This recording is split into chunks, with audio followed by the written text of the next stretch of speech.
Hello and welcome to this video with the all new Ford Kuga. If this is your first time here, please hit that subscribe button because we've got more great content coming very soon.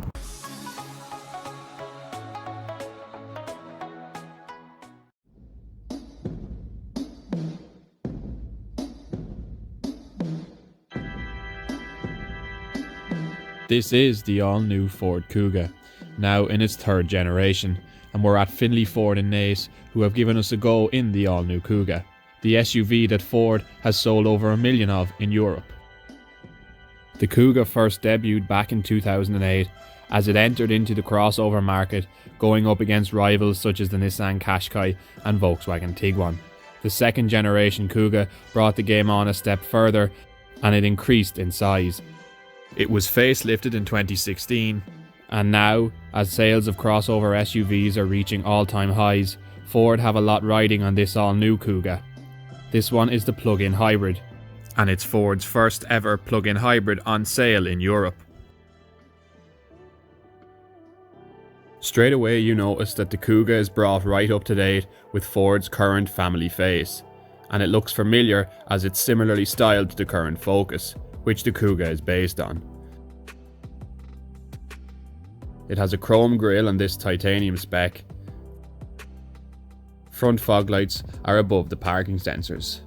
This particular model, as I said, is the titanium, and it kicks off the Kuga range in Ireland. And while it looks good, the next trim level up, the ST line, gives you an upgraded body kit that really enhances the look of this SUV and gives it a sportier stance. Compared to the outgoing Kuga though, this new front end has a much more rounded design to it, and it looks quite stylish from the front. The side-on profile of the Kuga again shows the clear rounded design that Ford have gone with for their SUV. The alloys on this are 18-inch and they look really well on these Continental tyres. The Kuga also gets auto folding mirrors. Moving around to the rear, and again you can see some styling cues taken from the Focus. Let us know in the comments below what you think of the all-new Kuga's design.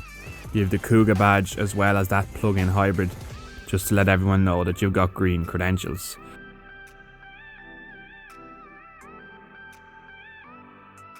As you would expect from a family SUV, the boot in this new Kuga is a decent size.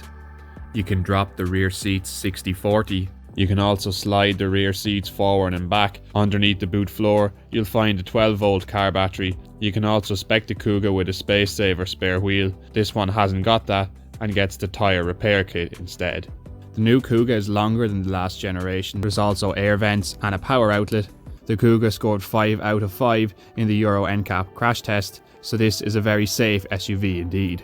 Moving now to the front, and again it all looks very familiar, with much of the dials and buttons coming straight out of the Focus. The Kuga comes with Ford's Sync touchscreen, which is quite intuitive, and you can pair up your phone using either Android Auto or Apple CarPlay. Nowadays in many new cars, everything seems to be controlled through the touchscreen, and it can be distracting for a driver when trying to adjust the aircon while driving.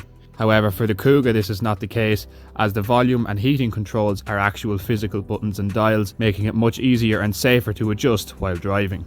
In the front you also get a USB port along with a power outlet. There's also a front armrest. You also have the dial for the gears, as well as controls that can adjust when and how the car uses the battery power. The other button controls the different driving modes, where you can choose from the likes of Eco, Sport, Normal and Deep Snow or Sand. In terms of engines, this Kuga PHEV is powered by a 2.5 litre petrol engine, along with a 14.4 kilowatt-hour battery which is stored underneath the floor of the car. This Kuga hybrid can go up to 56 kilometers on battery power alone. That figure does depend on what type of driving you're doing. Short journeys and town driving is really where the EV mode is at its best. The Kuga can potentially do 202 miles per gallon, which is 1.16 litres per 100 kilometers. But as with all plug-in hybrids, this depends on your driving style and how often you recharge the battery. So what's the Kuga like to drive? The transmission in this Kuga hybrid is a CVT, and it does quite a good job of giving a smooth power delivery no matter which driving mode you are in. The door mirrors are a decent size and give the driver a good idea of what is behind. Fords nowadays are known for being good to drive, and the Kuga is no exception.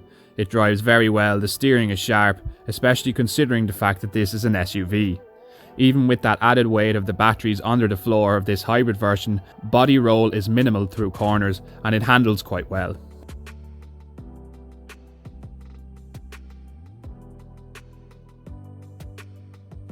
The Kuga starts at just over 33,000 in Ireland, with this hybrid titanium model coming in at just under 35.5 grand.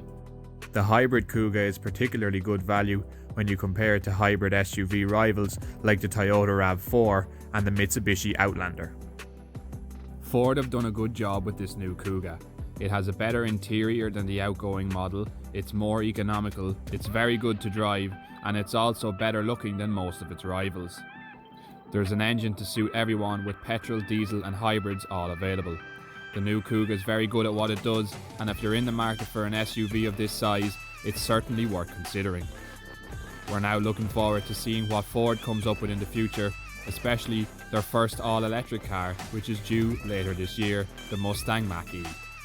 We hope you enjoyed this video of the all-new Ford Kuga. If you did, hit that subscribe button for more content like this. Leave a like and comment below if you have any feedback. Thanks again to Finlay Ford Naas. There's a link to their website in the description below. Thanks again for watching Deck of Cars, and we'll see you in the next one.